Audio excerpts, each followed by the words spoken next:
ಎಲ್ಲ ಮಹಿಳೆಯರಿಗೂ ಮತ್ತು ಪುರುಷರಿಗೂ ಉಪಯೋಗವಾಗುವಂತಹ ತೂಕ ಕಡಿಮೆ ಮಾಡುವಂತಹ ಟಿಪ್ಸ್ಗಳನ್ನು ನಾನು ಇವತ್ತು ನಿಮಗೆ ನೀಡಿದ್ದೇನೆ. ಖಂಡಿತವಾಗಿಯೂ ಮಿಸ್ ಮಾಡದೆ ಈ ವಿಡಿಯೋನ ನೋಡಿ ತೂಕ ನಷ್ಟವನ್ನು ಸುಲಭವಾಗಿ ಮಾಡಿಕೊಳ್ಳಬಹುದು. ಒಂದು, ನೀವು ಇವತ್ತು ಫಸ್ಟ್ ಟೈಮ್ ಡಯಟ್ನ ಸ್ಟಾರ್ಟ್ ಮಾಡಿದ್ದೀರಾ. ಫಸ್ಟ್ಗೆ ನನಗೆ ಡಯಟ್ನ ಸ್ಟಾರ್ಟ್ ಮಾಡಿದ ಮೇಲೆ ವಿನೆಗರ್ ವಾಟರ್ ಆಗಲಿ ನಿಂಬೆಹಣ್ಣಿನ ನೀರನ್ನಾಗಲಿ ಕುಡಿಯೋಕೆ ಆಗಲ್ಲ ಅಂದರೂ ಪರವಾಗಿಲ್ಲ.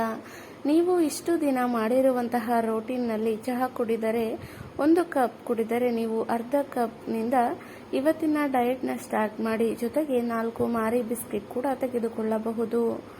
2, ನನ್ನ ದಿನದ ರೋಟೀನಲ್ಲಿ ಡಯಟ್ನಲ್ಲಿ ನಾನು ಬೆಳಗ್ಗೆ ಅರ್ಧ ಕಪ್ ಚಹಾ ಮತ್ತು 4 ಮಾರಿ ಬಿಸ್ಕೆಟ್ ತಿಂತೀನಿ. ಅದನ್ನ ನಂತರ ನಾನು ಯಾವುದೇ ಬ್ರೇಕ್ಫಾಸ್ಟ್ ಮಾಡಲ್ಲ. ನಿಮಗೇನಾದರೂ ತುಂಬ ಹಸಿವಾಗ್ತಿದೆ ಅಂತಾದರೆ ನೀವು ಯಾವುದೇ ಒಂದು ಫ್ರೂಟನ್ನು ತಿನ್ಬೋದು. ನಿಮಗೆ ಇಷ್ಟವಾಗಿರುವಂತಹ ಒಂದೇ ಒಂದು ಫ್ರೂಟನ್ನು ನೀವು ತಿನ್ಬೋದು. ಇದರಿಂದ ಏನೂ ಪ್ರಾಬ್ಲಮ್ ಇಲ್ಲ.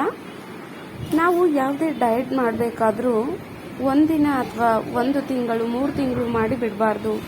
ನಾವು ಮಾಡೋ ಡಯಟು ಹೇಗಿರಬೇಕು ಅಂದರೆ ನಾವದನ್ನು ದಿನನಿತ್ಯ ಫಾಲೋ ಮಾಡಬೇಕು. ಇಡೀ ಲೈಫನ್ನು ನಾವು ಆ ಡಯಟನ್ನು ಫಾಲೋ ಮಾಡಬೇಕು ಆಗಿರಬೇಕು. ಮನೆಯಲ್ಲಿ ತುಂಬ ಜನ ಇರ್ತಾರೆ, ನನ್ನ ಒಬ್ಳಿಗೋಸ್ಕರ ನಾನು ಡಯಟ್ ಊಟ ಮಾಡಿಕೊಂಡು ಮನೆಯವರಿಗೆಲ್ಲ ಬೇರೆ ವಿಧದ ಅಡುಗೆ ಮಾಡಲಿಕ್ಕೆ ಆಗಲ್ಲ ಅನ್ನೋ ತುಂಬ ಮಹಿಳೆಯರು ಇದ್ದಾರೆ. ಅದಕ್ಕಾಗಿಯೇ ನಾವು ನಮಗೋಸ್ಕರ ಸಪ್ರೇಟ್ ಅಡುಗೆ ಮಾಡಿಕೊಳ್ಳುವ ಅಗತ್ಯ ಇಲ್ಲ.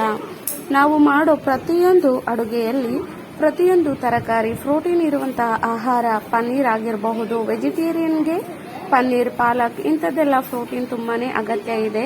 ನೀವೇನಾದರೂ ನಾನ್ ವೆಜಿಟೇರಿಯನ್ ಆದರೆ ಚಿಕನ್ದು ಎದೆಭಾಗ, ಮೊಟ್ಟೆ ಡಯಟ್ನಲ್ಲಿ ನೀವು ಯೂಸ್ ಮಾಡ್ಬೋದು. ವಾರದಲ್ಲಿ 2 ಬಾರಿ ಇದನ್ನ ಯೂಸ್ ಮಾಡ್ಬೋದು. ಮನೆಗಳಲ್ಲಿ ಅಡುಗೆ ಮಾಡುವಾಗ ತೆಂಗಿನೆಣ್ಣೆ, ತುಪ್ಪ, ಬೆಣ್ಣೆನ ಯೂಸ್ ಮಾಡೋದನ್ನ ನೀವು ಸ್ಟಾರ್ಟ್ ಮಾಡಿ. ಇದರಿಂದ ತುಂಬ ಹೆಲ್ಪ್ಫುಲ್ ಆಗುತ್ತೆ. ಇದಾದ್ಮೇಲೆ ನಿಮಗೆ ಇಷ್ಟ ಬಂದಿರುವಂತಹ ತರಕಾರಿ, ನಾನ್ ವೆಜ್ ಯಾವ ಊಟ ಆದರೂ ಪರವಾಗಿಲ್ಲ, ಅದನ್ನು ನೀವು ದಿನನಿತ್ಯ ರೆಡಿ ಮಾಡ್ಕೊಳ್ತೀರಲ್ವ, ಅದೇ ರೀತಿ ನೀವು ರೆಡಿ ಮಾಡ್ಕೊಳ್ಳಿ. ಅದಾದ್ಮೇಲೆ ನೀವು ಸಣ್ಣ ಕಪ್ ಅಥವಾ ಬಟ್ಲನ್ನ ತಗೊಳ್ಳಿ. ಅದರಲ್ಲಿ ನೀವು ಒಂದೇ 1 ಸ್ಪೂನ್ ಆಗುವಷ್ಟು ಅನ್ನನ ಹಾಕೊಳ್ಳಿ. ಇವತ್ತಿನಿಂದ 1 ಸ್ಪೂನ್ ಅನ್ನ ಅನ್ನೋದು ನಿಮ್ಮ ರೋಟೀನ್ ಆಗಿರಬೇಕು. ಇಷ್ಟ ಆಗಿರುವಂತಹ ತರಕಾರಿ, ಪಲ್ಯ, 1 ಬೌಲ್ಗೆ ಅರ್ಧ ಸ್ಪೂನ್ ಆಗುವಷ್ಟು ಸಾಂಬಾರ್, ಅರ್ಧ ಬೌಲ್ ಆಗುವಷ್ಟು ನಿಮಗೆ ಇಷ್ಟ ಆಗುವಂತಹ ಸಾಲಡ್ ಇದ್ರೆ ತುಂಬಾನೇ ಚೆನ್ನಾಗಿರುತ್ತೆ ಡಯಟ್ನಲ್ಲಿ. ಇವತ್ತಿನಿಂದ ಈ ಕ್ವಾಂಟಿಟಿ ಅಂದ್ರೆ ಅಳತೆನ ನೀವು ಲೆಕ್ಕದಲ್ಲಿಟ್ಟು ಊಟ ಮಾಡಬೇಕಾಗುತ್ತೆ. ಬೆಳಗಿನ ಊಟ, ಮಧ್ಯಾಹ್ನ ಊಟ ಸ್ವಲ್ಪ ಟೈಮ್ ಹೆಚ್ಚು ಕಮ್ಮಿ ಆದರೂ ಪರವಾಗಿಲ್ಲ. ಆದರೆ ರಾತ್ರಿ ಊಟ 6ರಿಂದ 6:30 ಒಳಗಡೆ ಆದರೆ ನಿಮಗೆ ತುಂಬಾನೇ ಯೂಸ್ಫುಲ್ ಆಗುತ್ತೆ ಈ ಟೈಮ್ ಅನ್ನೋದು. ನೀವೇನಾದರೂ ರೊಟ್ಟಿ ಅಥವಾ ಚಪಾತಿ ತಿಂತ ಇದ್ರೆ 2 ಚಪಾತಿ ಅಥವಾ 2 ರೊಟ್ಟಿ, ಸ್ವಲ್ಪ ತರಕಾರಿ ಯೂಸ್ ಮಾಡ್ಬೋದು. ನೀವೇನಾದರೂ ತರಕಾರಿನ ಜಾಸ್ತಿ ಯೂಸ್ ಮಾಡ್ತೀನಂದ್ರೆ ರೊಟ್ಟಿನ ಸ್ವಲ್ಪ ಕಮ್ಮಿ ಮಾಡ್ಕೊಳ್ಳಿ.